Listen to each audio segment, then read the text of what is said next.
इसके अतिरिक्त कोई और दुनिया का भाव नहीं। ऐसा प्रेम अगर जीवन में रहेगा, होगा, तो बंधुओं ये जीवन आनंद से परिपूर्ण होगा, जीवन उत्तम, अच्छा और श्रेष्ठ बनेगा।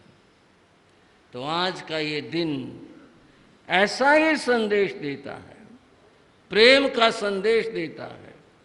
हर किसी से स्नेह और प्रेम का भाव रखा जाए, सबके साथ मिलकर चला जाए, ऐसे आज के दिन का संदेश है। इस प्रेम की भावनाओं का कितना अद्भुत प्रभाव है, कैसा विलक्षण प्रभाव है। यहां तक कि जो विरोधी हैं वे भी प्रेम के व्यवहार से अपने बन जाया करते हैं, इतना इस प्रेम का प्रभाव होता। कुछ ऐतिहासिक बातें, कुछ ऐतिहासिक घटनाएं हैं जिनको आज के संदर्भ में कहना चाहूँगा। बंधुओं, हुमायूं का नाम आपने सुना है, कहानी भी याद आ गई होगी आपको। हुमायूं समय था इस देश का शासक रहा था। उसके समय के अंदर संग्राम सिंह एक राजा थे, उनकी रानी का नाम कर्णवती था। संग्राम सिंह के ऊपर बहादुर शाह नाम के एक बादशाह ने आक्रमण कर दिया। जो दिल्ली का शासक बहादुर शाह था वो नहीं, ये गुजरात का था। एक नाम के कई व्यक्ति हो सकते हैं। उसने आक्रमण कर दिया संग्राम सिंह के ऊपर। संग्राम सिंह की स्थिति कमजोर थी। संग्राम सिंह उस आक्रमण को सहन कर पाने में, उसका मुकाबला करने में समर्थ नहीं था। ऐसे में क्या किया जाए? मैं इस ऐतिहासिक प्रसंग से बताना चाहता हूं कि यहां प्रेम ने कितना बड़ा काम किया। रानी कर्णवती ने देखा इस समय में हमारी सहायता कौन कर सकता है, ऐतिहासिक तथ्य है। उसने राखी ली थी और फिर राखी लेकर के, रक्षा सूत्र लेकर के उसने हुमायूं को भेजा था। हुमायूं के पास जब राखी पहुंची थी तो हुमायूं कुछ तो जानता था, फिर भी उसने पूछा कि क्या बात है, क्या रिवाज है हिंदुओं का, मैं नहीं समझ पा रहा उसे।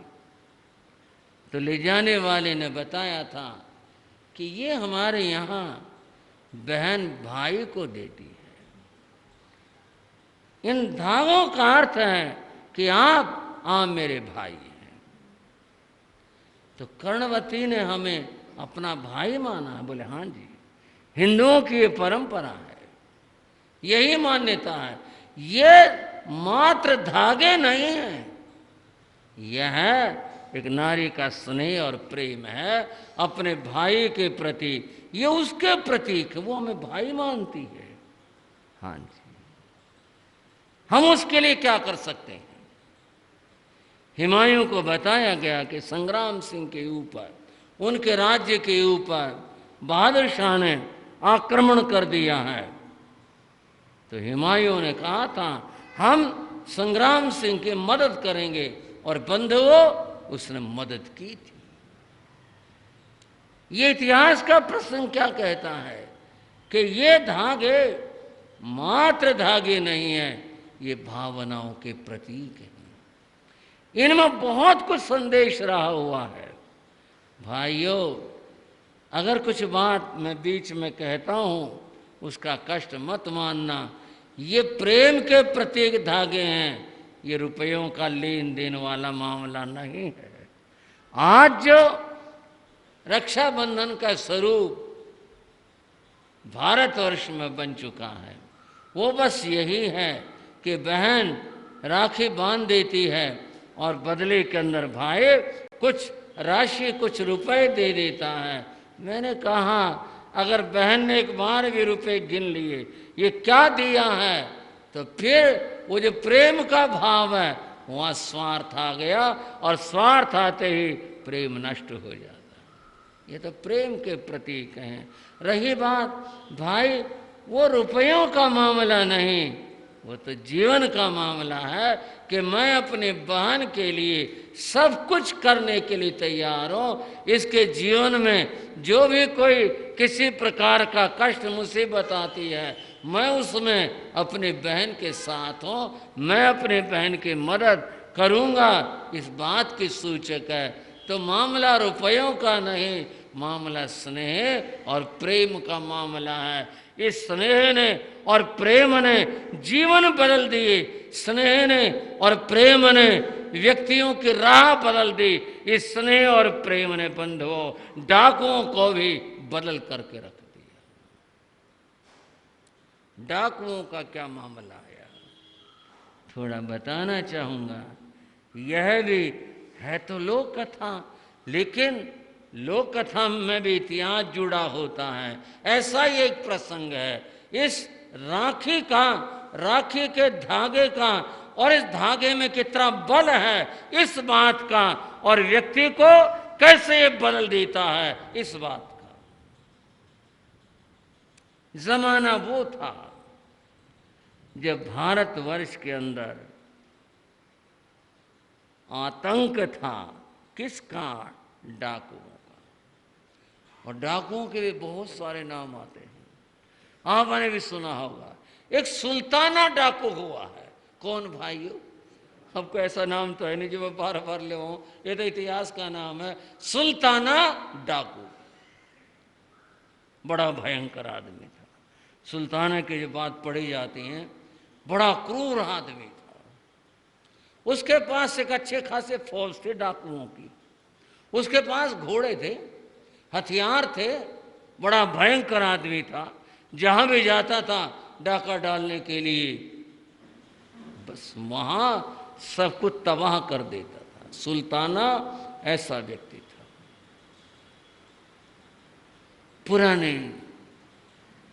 जो ये इतिहास हैं, इनमें कहीं कहीं कोई सुवास, खुशबू भी आ जाती है।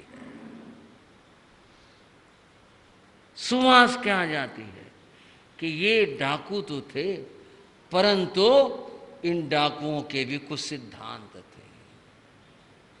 ये कभी किसी स्त्री के अगर आभूषण उसने पहने हुए हैं, उस पर ललचाते नहीं थे। उत्तर प्रदेश में एक डाकू हुआ, अमीनगर सराय के आसपास उसका बड़ा आतंक रहा। उसका नाम फूटू था, आदमी का नाम था फूटू। उसका गैंग था पूरा, और जहां भी वो जाते थे डाका डालने, वो तो देख के जाते हैं, पैसे वाला जो भी समझ में आया डाका डालने के लिए गए। घर की स्त्रियों को अपनी भाषा में पहले गए, लाले इंगे को हो जा, बीच में मत आना, बेटे एक तरफ हो जा, बीच में आने की जरूरत नहीं है। और स्त्रियां डर कर अपने आभूषण उतार कर भी पहले ही दे दे, ना ना हमें तुम्हारा नहीं चाहिए। हुई ना सिद्धांत की बात। जो डाका डालने गए हैं उनके मन में कितना लोभ होता है, लेकिन किसी स्त्री का आभूषण लेकर नहीं। अपने साथियों को भी निर्देश था, किसी स्त्री से आभूषण नहीं लेना।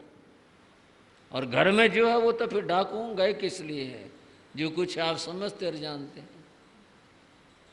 सिद्धांत की बात है यह है कि स्त्री का इतना सम्मान डाकू भी करना जानते हैं। और आज के समाज की क्या बात करूं, आज भारत कहाँ पहुंच रहा है। आज बहन और बेटियों का निकलना कितना मुश्किल सा हो रहा है।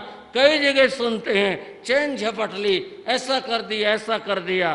कितने दुख की बात है यह। और वहां डाकुओं के भी सिद्धांत थे कि नहीं, बहन बेटी को कुछ नहीं कहना। ये डाकुओं के अपने सिद्धांत थे। सुल्ताना की भी यही बात थी। सुल्ताना कभी भी किसी स्त्री से आभूषण, उसका आभूषण लेकर के नहीं लौटा। अपने साथियों को भी यही निर्देश था कि नहीं। एक और बात थी, सुल्ताना जहां डाका डालना होता, उसके आदमियों से वह पहले पर्चा लगवा देता। यहां इस गांव में सुल्तान आएगा डाका डालने के लिए। आप कहोगे पर्चा लगवा दिया और रहेगा कौन? उस जमाना ऐसा था, लोग जाते भी कहाँ, स्थितियां ऐसी थी, साधन नहीं थे, जंगल थे, जंगलों में कौन सुरक्षा थी? घर से निकले तो बाहर मरने का डर। लोग रहते भी थे, चले भी जाते थे जो जाने की स्थिति में होते थे। जो होता था, परंतु उनका सिद्धांत था पर्चा लगा देते थे।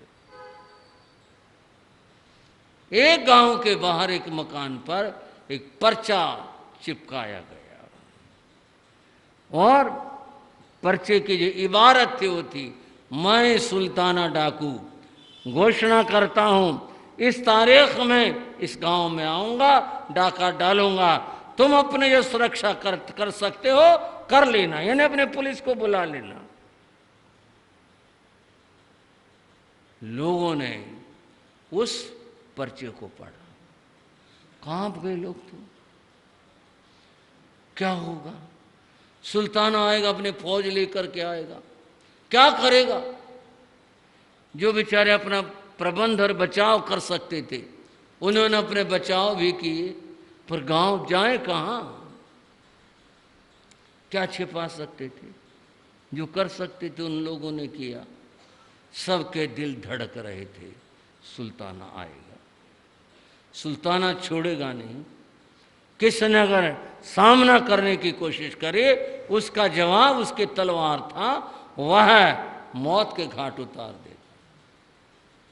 सारे गांव में चर्चा, भय आतंक, लोग निकल गए, ये स्थिति थी। गांव के नुक्कड़ पर एक घर था। उस घर में 3 ही प्राणी थे, एक माता थी, एक युवा बेटा था और एक पुत्र वधू थी। 3 ही प्राणी थे। बेटे की थोड़े समय पहले शादी हुई थी, तो नववधू घर में आई हुई थी। जब से ये समाचार आया, माता का तो बस पूछो मत, बुरा हाल था। हाय हमारा क्या होगा, हम कैसे बचें, कहाँ जाएं? कोई प्रबंध नहीं कर सकती होगी वो, बहुत भयभीत। घर में खाना भी नहीं बना। पुत्र वधू का, माता जी क्या बात है? ए बेटी, तो बाहर निकलना छोड़ दे, अंदर जो कोठा, कोठे में भी जो कोई कोना है, कोई जगह है, उसके आगे फलानी चीज खड़ी है, उसके पीछे बैठ जा छिप करके। हमारी तो कोई बात नहीं, मर भी जाएंगे, कौन दुनिया खाली हो जाएगी। बेटी तू वहां छिप के बैठ जा। क्या बात है? सुल्ताना आएगा, सुल्ताना। वो जानती थी या नहीं जानती थी, उसने पूछ लिया, माता जी कौन है? डाकू है सुल्ताना, जिंदा नहीं छोड़ेगा। सारा जो तेरा सामान है, गरीब थे बेचारे, था ही क्या, जो कुछ था उनके चुटके भर था, तू वहां लेके बैठ जा, अपना छिपा ले। उस नववधू ने पता नहीं क्या विचार था, उसे क्या कहूं, ये तो आप कहानी के अंत में सोचेंगे कि वो कितनी समझदार थी या नहीं समझदार थी। उसने कुछ सोचा और सोचने के बाद में उसने कहा, माता जी जो होना होगा हो जाएगा, मरना होगा मर जाएंगे। इतनी सोच क्यों करी हो? खाना क्यों छोड़ दिया? खाना मैं बनाती हूँ, खाना। इतने जो खाना सोच रहा है, ये मरने की बात सामने है और तू ये बातें करे। माता जी होगा हो जाएगा, अब आएगा तो खाना छोड़ने से तो वो रुकने से रहा, और आएगा देखेंगे बात। तू क्या बात कर लेगी? तो तलवार उठाएगी उसके आगे। बोले चलो कुछ तो बात कर लेंगे, आए सुल्ताना को आने तो दो। ये तू तो बहुत बोलती है, तू सुल्ताना का सामना करेगी। बोले माता जी मैं कह तो दिया, बताओ क्या करें? आएगा तो रुकने से तो रहा, मरेंगे मर जाएंगे, भूखे भी क्यों मरे। ये बात पहले दिन होती रही। और जिस दिन सुल्तानों को आना था उस दिन तो उस नववधू ने क्या सोचा, उसने तो जी जो भी बहनों के महिलाओं के श्रृंगार होते हैं वो सारे शादी वाले श्रृंगार जैसे होते हैं, नए कपड़े पहनना करना वो कर ले। वो माता जी के तो पागल है क्या, आज तो पुराने मैले कपड़े पहन ले ताकि डाकू देखे इनके गरीबों को कुछ नहीं रखा चले जाएंगे। बोले मेरा तो मन है यही है, मरेंगे तो अच्छे कपड़े पहन के मरेंगे। ये तो बड़ी अच्छी बताओ बात कर रही है, बताओ कैसी कैसी बात कर। उसने जी नए कपड़े पहने और जो उनके था वो जिस तरह का आभूषण जो उनके रहा होगा उसने वो पहना। एक काम उसने अलग किया, इसके उसने एक थाली सजाई। बहनों अब आपकी तरफ से बात कर रहा हूँ, क्या करते हो, राखी पर थाली सजाते हैं, थाली में राखी रखते हैं, तिलक का सामान रखते हैं, जो भी कुछ कुमकुम रोली जो होता वो आप रखते हैं, कुछ मीठा भी रखते हैं, कुछ इस तरह का वो थाली सजाते हैं। बहनें हमारी उस नववधू ने भी थाली सजाई।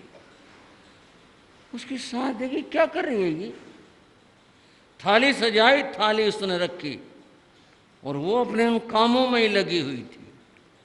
बंधुओं अद्भुत कथा है। कुछ देर के बाद घोड़ों की टाप सुनाई दी, फट फट घोड़े आ रहे हैं। घोड़े आना सुल्ताना के साथ ही आ रहे हैं। लोग सारे छिपे हुए थे, डर के मारे किवाड़ बंद कर रखे थे। जाने वाले चले भी गए थे, जो नहीं जा सके वो सारे छिपे हुए बैठे थे घरों में। कहीं भी गली में जरा भी किंचित भी कोई आहट नहीं थी। जब घोड़ों की टाप सुनाई दी उस नववधू ने घर का दरवाजा खोल